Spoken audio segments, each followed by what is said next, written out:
Thank you. May mga nag-discover din tayo ngayon. Ngayon naman, pumunta tayo kay Carlos Anagon of Mega Kapamilya. Congratulations!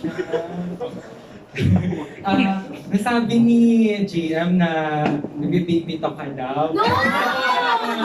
So, JM, baby mo ba si Piang? Baby, ito ko lang uso. Anyway, Hindi ako nagbe-baby to. Isipin mo naman, yung ganito, magbe-baby to, no. Latino. Anyways, lagi kayong magkasama. Parang halos lahat ng event and projects. JM, kaya mo bang mawala si Piang? Ako na yung sasagot. Sige. Hindi. Ikaw, Piang, kaya mo bang mawala si JM? Hindi, karamihan naman ng projects magkasama kami. Kung kaya mo mawala sa Piang, darating talaga yung mga ganun klase ng trabaho na. Minsan sa Piang na minsan ako. Pero siguro hindi ko kaya nawala yung suporta ni Piang. Kasi, wala. Parang imposible yung makakuha ko ng project na wala yung support ng binibigay mo. Okay. Ito for my last question. Pero pwede nyo naman hindi sagutin. Kasi todo na yung sweetness yung dalawa sa mga event. Tanong ko lang, JM, kung may plan ka bang ligawan si Piang or nililigawan mo na ba si Piang? Or hindi na kailangan? Grabe, yung init Kami na pala lang dito. sasagot. Sobrang init pala dito. Dito sa Star Magic Spotlight first Kaya dahil na sinabi ko kanina, siguro sa ngayon, kumusta na kami sa trabaho, sa maril, ganyan. Niwalan mo na ako, darating ko sa punto mo. Any comment yan na dadating daw siya sa punto niya. Siyempre, ito na yun eh. Gusto ko ikaw na yun. Parang kapatala sa kapatala. And comment. Wala. Okay. Yeah, congratulations. Thank And you. see you sa Unforgettable na po.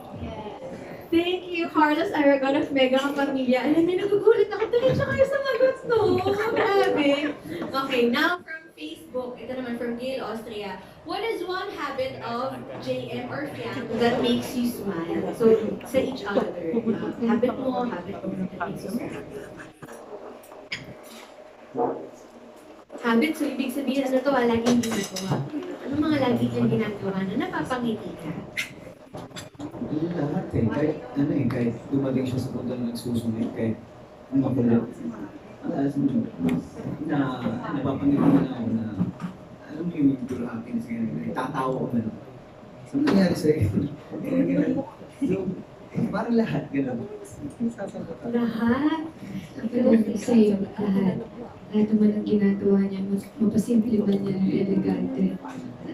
Basta siya yung gumawa, masaya. Ano tayo sa last na ginawa niyo sa isa't isa na napangangiti yung isa't isa? Naaalala niyo, latest. Yung last Kandong Valley. May merchant kasi. May merchant yung... Okay. Yung favorite band ko doon. Okay. Okay. River Maya may merch. Okay. Akala ko din yung ibigay sa akin. Siyempre, Binigay niya sa'yo. Yeah, so may kwento nun. Nag-hagis kasi yung River Maya ng cup and then t-shirts. Tapos, may mag-boyfriend and mag-girlfriend na nakakuha ng cup. Tapos ako, fan nga siya ng River Maya. As in, super fan siya yung River Maya. Ako, nakapit ako doon. Sabi ko, akin lang yan, ganito ganyan, akin na lang. Tapos sabi niya, picture daw. Sa ako, my God. Nalapit ko sila, and then lumapit ko na ko. Picture kami, then may gusto niyo ko. Yun ang kapalit, picture. So, in-effortan mo rin ha, para makuha talaga yun. Okay. Oh, baliktad naman. Ikaw, ano naman nagpangiti sa'yo na ginawa ni Jay? Latest. Siguro, yung nasa London din kami. In-order niya akong pagkain. hindi naman kami kakain. Ay, nakain ko! Order niya ako ng pagkain. Pag sinabi kong gutom na ako, order na siya pagkain. masaya yun, no? Sinabi mo lang, gutom ako, tapos mamaya may pagkain na. Ay, iba. Okay, ngayon naman punta tayo sa next question. Janice Navida of Bulgar. Hi, Piang. Hi, JL. My question is, ramdam nyo na ba na sikat kayo at kailan nyo naramdaman yan? Ano yung naging basihan nyo para maramdaman? Sikat na kayo. Siguro po sa amin, hindi po namin sinisingin sa utak namin na sikat po kami.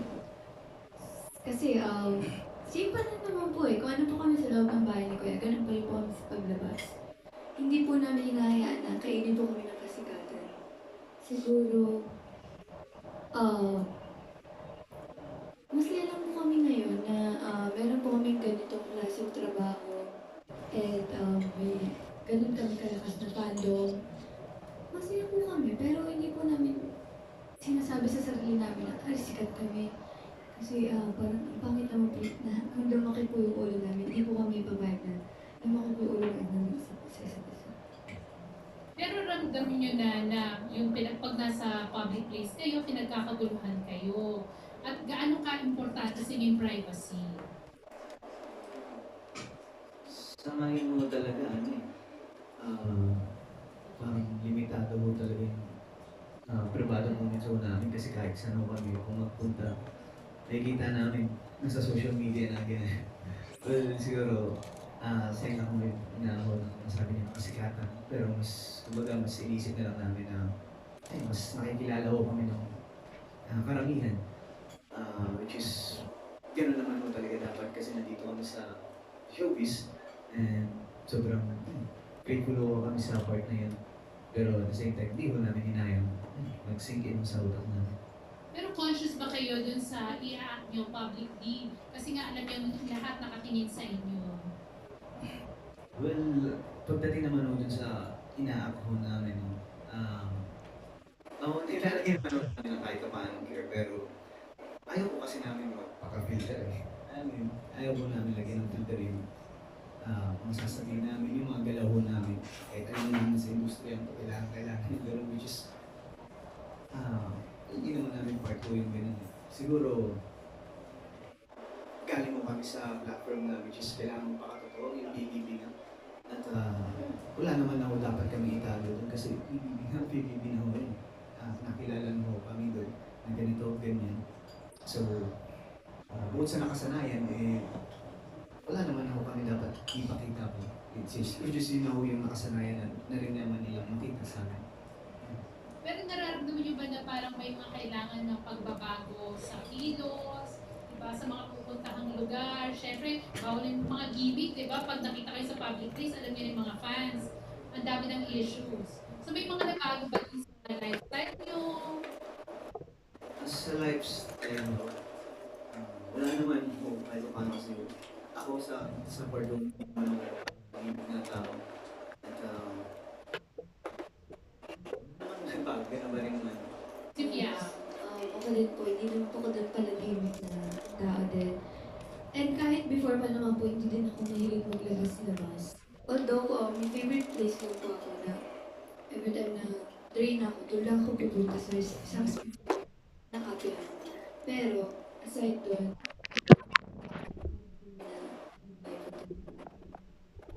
Last na lang, sabi nga nila, ang basihan ng kasikatan is kapag binabash na kayo, pinaglalaanan kayo ng pansin ng mga netizens, ng mga bash.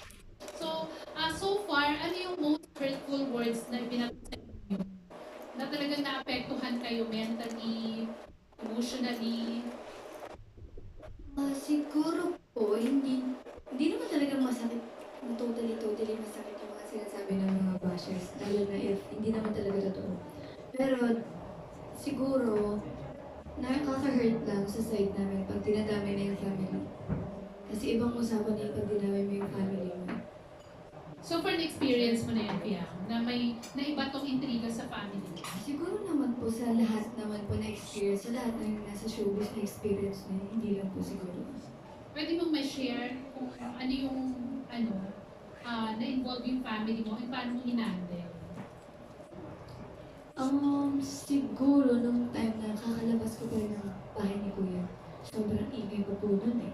To the point na pati yung private kong tatay talaga, pati yun lumabas. Eh, sa mami ko naman, dami nang sinasabi about sa mami ko na mga super below the belt na talaga. And ako, hindi naman ako pwedeng pumatol basta-basta. Alam naman ng lahat na hindi na ako tulad before na kung ano yung lumabas sa bibig ko yun na yun. Siguro, hindi pa naman namin. Sinabi ko na lang sa family ko na kasi sila pumatol, hayaan na lang nila kasi lilipas din yan. Na hindi naman totoo yung mga sinasabi nila. Although masakit sa part ko na nababa sila. Ay, sakit. Sakit yun. Wala yun. Iniyakan mo yan. Na, ubus ko na po eh. Sa PBB pa lang. Nakailang iyak na po ako doon about passion. Pero since sa ngayon po, hindi na eh. Parang hindi na po siya ganun. Nakakalala na sugat. JM, meron ka bang instance na sobrang na-affect dun sa passion? Hello, friend. Sa inyo? Hello? Sa akin, wala akong pakialam sa bahay. Pero, papunta sa mga bashers. Wala silang magawa yung pamilya ko yung ginagawa na yun. Just yun yung hindi maganda. Yun po yung below na ako yung nandito sa industriya ko kaya nagdamay. Pamilya ko, pamilya niya. At hindi ko nakakakain ng part. Walang particular instance na sinakot yung family mo? Marami. Lalo na mo nung after ko naibig ng marami. Kahit mama ko, kapatid ko, nadadamay na sila. Hindi ko naman ako masisisi kasi kahit na ako sa PBB. Madadamay at madadamay mo sila. So, ayun, wala naman akong ginawa. Sinabi ko lang na malamalak mo sila, sinamama sila, mga kapatid ko. Huwag ko silang masyadong influence kasi hindi makawala na bashers na patuloy ko yun. Ayun, ganitong klase na.